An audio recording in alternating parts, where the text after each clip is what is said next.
Angela Farm, outlined in red, is a 24,000-acre wheat farm. It is home to a 12-acre colony of prairie dogs, outlined in blue. A red line separates native grasses on the right from wheat on the left. The arrow marks the owl's nest. Seen here and here with the pair of burrowing owls, and here at close range.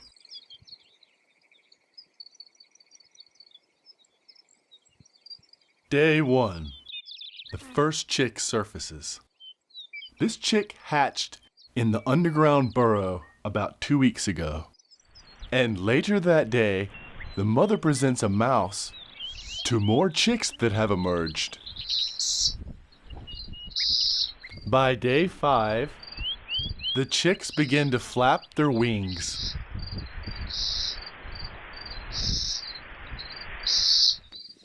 And move about in the grass surrounding the nest.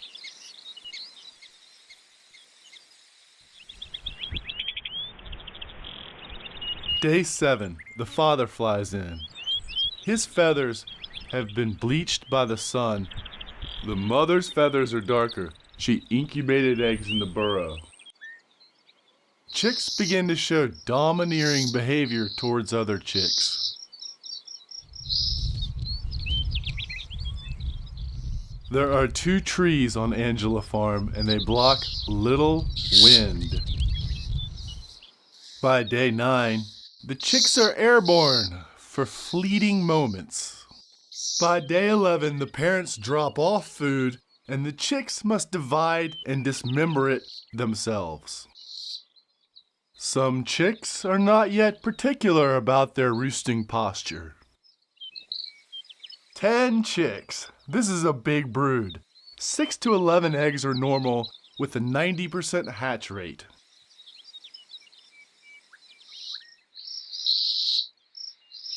By day 12, parents leave food at neighboring prairie dog burrows, forcing chicks to travel from the nest and back again.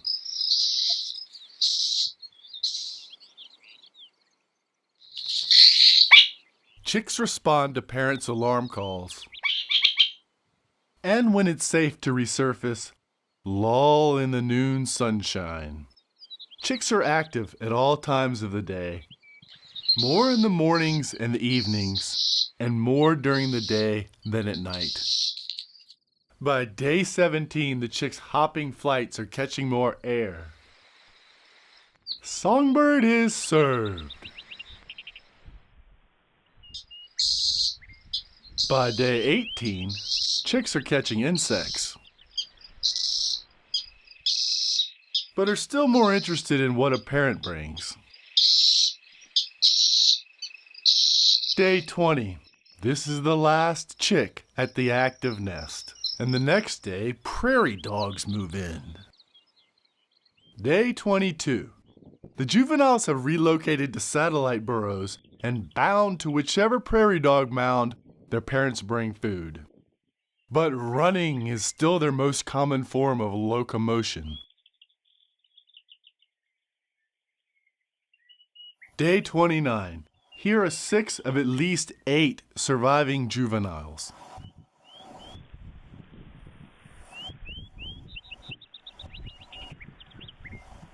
A parent is in the grass on the left. The juveniles have begun to make short flights in pursuit of their parents, who lead them about the colony.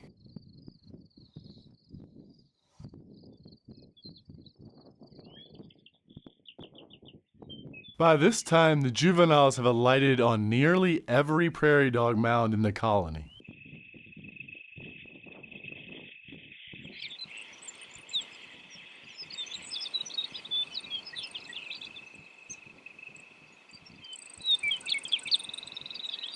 A short-eared owl, at 2.5 times the size of a burrowing owl, it is a common visitor to the prairie dog colony and a threat to juveniles and adult burrowing owls.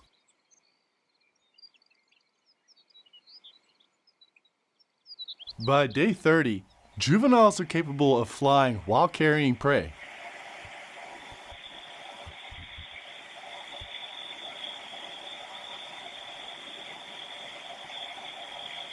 The juveniles in the background have white patches on their wings and lack the barring on their chest exhibited by the adult in the foreground. Tucked in its burrow, this juvenile can scan for danger in all directions. A rare rain shower douses the colony, but the owls remain active.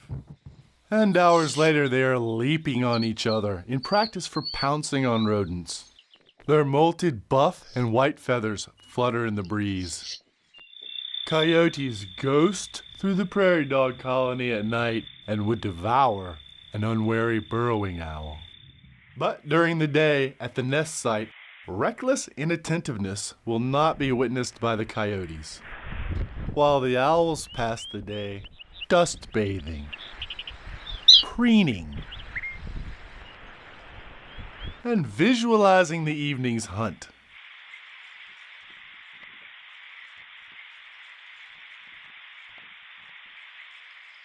In the late afternoon, they practice low stealth flights and stationary touch and goes as the sun sets.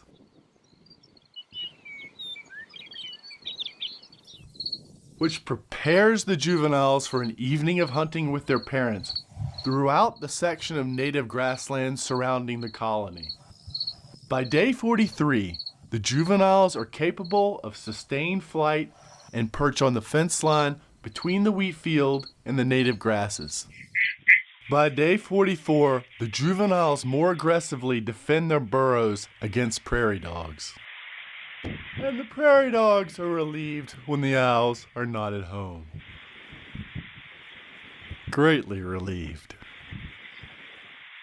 Chestnut-collared longspurs are the most common songbird residing in the grasslands surrounding the colony, and likely fall victim to the burrowing owls. But not this burrowing owl, not yet. Badgers are major predators of burrowing owls, especially at nest sites. Molting can be an active process. This prairie dog is about to get bold.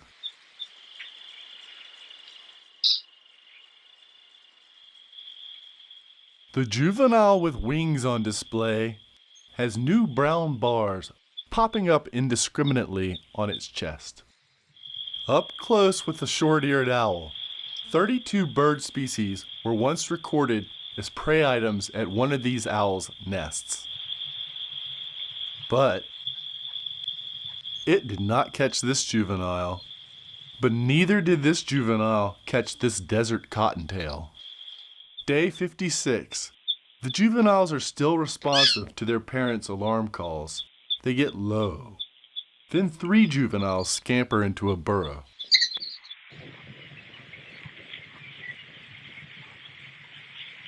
And the next day, a juvenile and another in the background on the right react to a raptor circling overhead. Northern harriers are the most common diurnal raptor to hunt the colony. Prairie dog alarm calls give an extra layer of protection against raptors.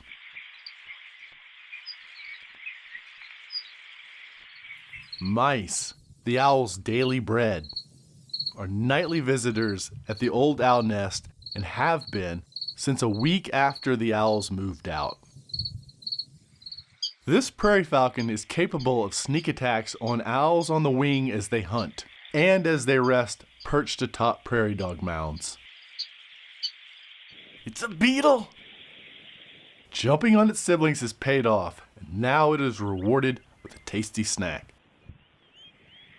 Oh no. It escapes. Day 68. At the end of August, there are at least 7 juveniles. Day 77 and behind schedule. This is the first badger to find the nest site. By day 78, the owls are rarely seen. Some may have migrated. And the prairie dogs are delighted. The owls no longer bother to defend their burrows. Day 87. This is the last owl.